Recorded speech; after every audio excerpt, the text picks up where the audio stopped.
Now the first thing that I'm going to do is start off with this eyeshadow primer. I think I say this in almost every video that an eyeshadow primer is a must in heavy looks such as these. It helps the eyeshadows in lasting longer on the eyes, and it avoids creasing. So I'm just gonna take some of this. This is Urban Decay's eyeshadow primer portion. I'll just take that on my eyelids and just go all over the eyes. Now the next thing which I'm going to do is take this blue eye pencil and just apply it all over the eyelids. It gives a very nice base. If you have a cream eyeshadow instead of a pencil, just go for it. Now every time you apply a cream base on your eyes before your eyeshadow, what happens is that the eyeshadow color that eventually comes on your eyes, it really pops out and just looks that much more striking.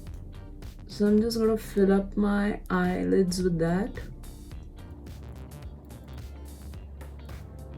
Now you can see I've just put it very haphazardly, so even if it's not neat, it's not a problem, don't worry. Now I have used a blue color eye pencil, but you can get a little creative here and opt for another base color, say a green or a purple, in which case the base color will show from underneath the blue and give a very interesting effect, if you know what I mean. Now while this base settles, I'm just going to outline my crease with a neutral color. So I'm just going to take some neutral color on my brush and just go on the crease. Now this color shows, otherwise I don't think it shows much on camera. On the other eye. Now once this is done, I will take the main eyeshadow color on my brush and pat it on the eyelids. Now the shade that I'm going in for is like a steel metallic blue. So yeah, I'm just taking that on my brush and I'll just pat it on my eyelids. Can you see? So I'm just going to apply like copious amount of shadow on my lids.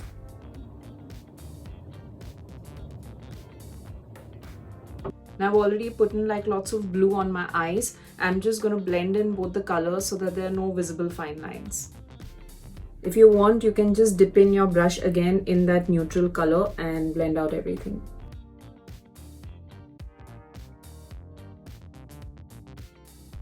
Just blend in till the blue marries well into the neutral and the transition at this point starts looking seamless.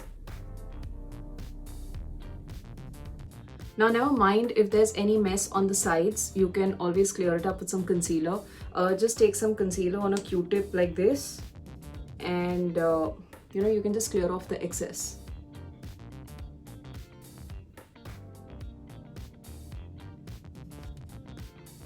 I had done a very interesting video on concealer hacks, I think sometime around last year. It's on my IGTV, you can take a look from that. So a tip from that video is that if there's any product fallout, especially on this area, you can just take some concealer on a clear Q-tip and just clean it off.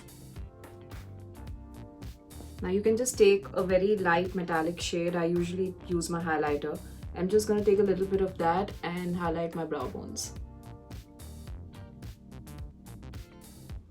Time for eyeliner and kajal. I will just apply the way I normally do. Now one tip, what you must do in looks such as these is to tightline your eyes. Tight lining gives an illusion of very dense dark lash roots, which I think looks very sexy. I'll just show it to you. It just looks a little weird, but yeah, what you have to do is, I'll have to use another mirror. You just have to lift your eyelash and just apply it like that. It just makes a world of a difference. I'm going to apply a very thick layer of kohl. I just like it that way on my eyes. Now I generally intensify my lash line with a black, but if you think black is too stark for you, you can use maybe a brown or a dark gray.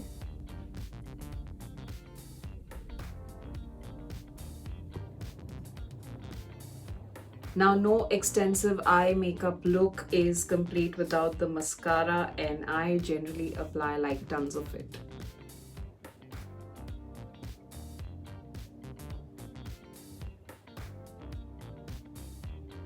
Okay, now we will make this real quick. I will finish off makeup on my remaining face, which includes my eyebrows, complexion, contouring, blush, highlighting, which kind of stays more or less the same every time.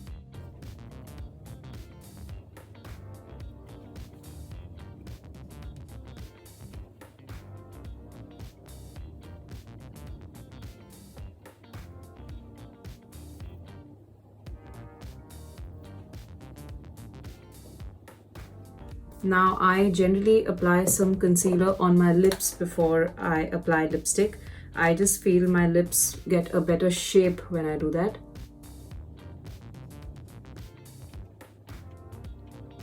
I look quite weird with that concealer on my lips. Anyway, moving on, since my eyes are pretty heavy, I will go in for a lighter shade on the lips. The most complimentary options are shades from the pink and the brown family. So pick whatever your mood or your outfit suggests. I'm going in for this brick brown. I'm going to apply the shade Delish by Tarte Cosmetics, and I'm going to layer it with this shade called Cake by Makeup Revolution. First, I'll just outline my lips.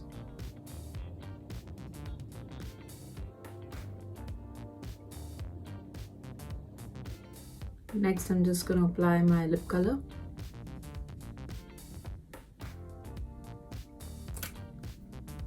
And what you can do is just, dab it with your fingers so that it spreads across nicely. Remember, if your lipstick ever looks too stark, you can always mute it down with a nude shade, and I just end up doing it every time.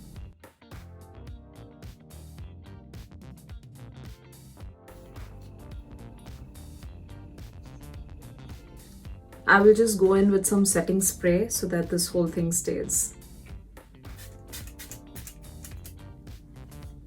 So yeah, this finishes my look. The festival season has begun, and I think soon the wedding season will kick in too.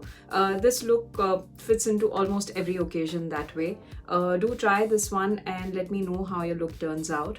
You can always message me if there's any particular look that you would specifically want me to create. I'm always looking for ideas. Goodbye for now, and yeah, thanks for watching.